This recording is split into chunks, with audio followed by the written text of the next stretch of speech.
A sharp rebound in marketing margins. Now, to break this down for us, what's driving this significant turnaround, we're now joined by Anuj Sethi, who's the senior director at Crystal Ratings. Hi, Mr. Sethi. Thank you so much for joining us today. Now, we were just going through your reports. Wanted to understand. You've said that OMCs will see operating profits more than 50%. So, tell us, what's your opinion? What are the factors that are going to drive this kind of an up move? Good afternoon, and thanks for having me. See, as you're aware, oil marketing companies make their margins from two business segments. It's from the refining segment as well as from the marketing segment.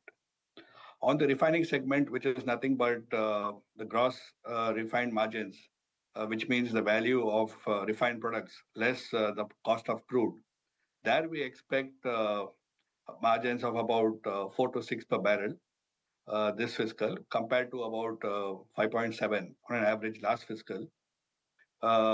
This reduction is largely because of uh, slowdown in global demand, and as the world is also moving more towards green energy.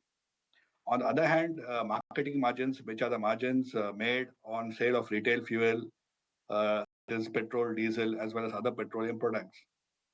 There we are, that is derived largely basis the again cost of crude.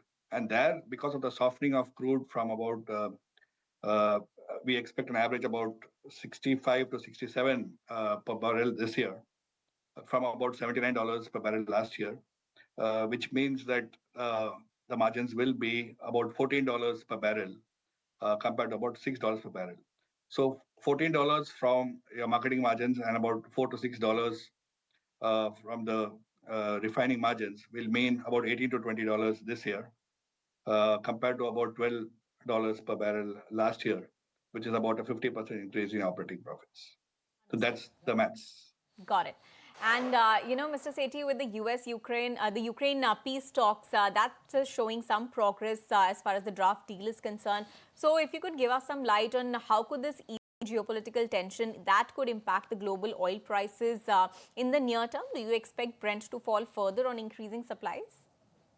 See, our base case, we still assume that the dollar will remain at about 65 to 67 per barrel. But yes, like you said, the geopolitical risks do remain. There might be a bit of fluctuation, and we also have the dollar, appreciation, which is to take care of.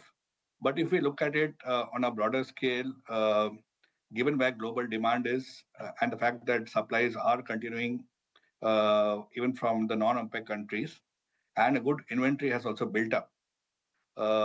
This largely means that oil prices should largely fall further rather than go up. And Mr. Sethi, what about retail fuel prices? What's the expectation there? Yeah.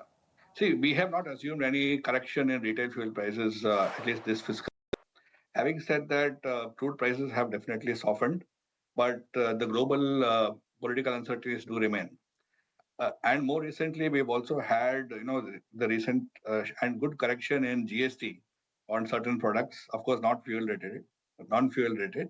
But having said that, we believe that immediate cut in either excise duty or VAT on fuel is unlikely, and therefore fuel prices should remain where they are. Fuel prices likely to remain stable as far as the retail fuel prices are concerned. Thank you for that perspective, Mr. Sethi. On that note, we'll let you go. It was lovely chatting with you today.